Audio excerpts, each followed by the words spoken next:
എല്ലാവർക്കും സ്വാഗതം. അപ്പോൾ കുറേ നാളുകളായിട്ട് വീഡിയോ ചെയ്തിട്ട് എന്ന് വെച്ചാൽ ബിറ്റ്കോയിൻ നല്ല രീതിയിൽ ക്രാഷാണ്. ഇപ്പം ഓൾറെഡി ഒക്ടോബറൊക്കെ നല്ല രീതിയിൽ എല്ലാവരും പമ്പ് വിചാരിച്ചു, പക്ഷേ അതൊരു ക്രാഷായിരുന്നു.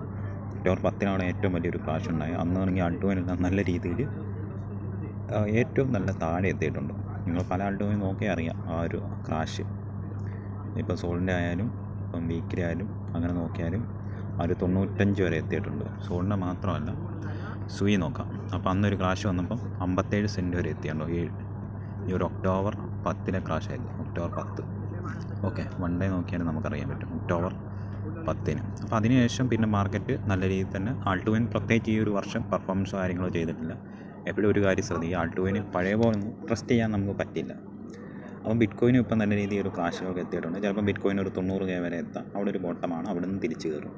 അവിടെയും പറ്റിയില്ല 85ഉം 80ഉം ഒക്കെ നമുക്ക് കാണാൻ പറ്റും. ഈ ഒരു മാസം ഓൾറെഡി ഈ ഒരു അന്ന് 2018 ഏകദേശം ബിറ്റ്കോയിൻ ഒക്ടോബർ ഒരു ഡംപ് ഉണ്ടായ ശേഷം നവംബർ 36% ഡംപ് ഉണ്ടായിട്ടുണ്ട്. അതുകൊണ്ട് തന്നെ ഒരു ഡംപ് നമുക്ക് പ്രതീക്ഷിക്കാൻ പറ്റും.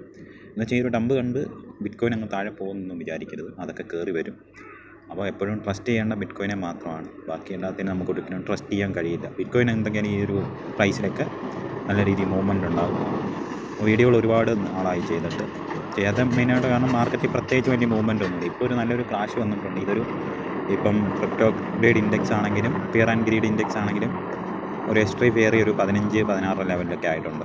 ഇതൊരു നല്ലൊരു ബൈയിങ് ചെയ്യാൻ നല്ലൊരു ടൈമാണ്. അപ്പോൾ ബിറ്റ്കോയിനെ മാക്സിമം ബൈ ചെയ്യുക, സ്പോട്ടിൽ ബൈ ചെയ്യാൻ നോക്കുക. ഫ്യൂച്ചറൊന്നും ട്രേഡ് എടുക്കണ്ട. ഇപ്പോൾ അങ്ങനെ എടുത്താൽ അതുകൊണ്ട് റിസ്ക് നോക്കി മാത്രം എടുക്കുക. നിങ്ങൾക്ക് ആൾട്ടോയിനും ട്രേഡ് എടുക്കാം, ഫ്യൂച്ചർ എടുക്കാം, പക്ഷേ റിസ്ക് എപ്പോഴും നോക്കുക.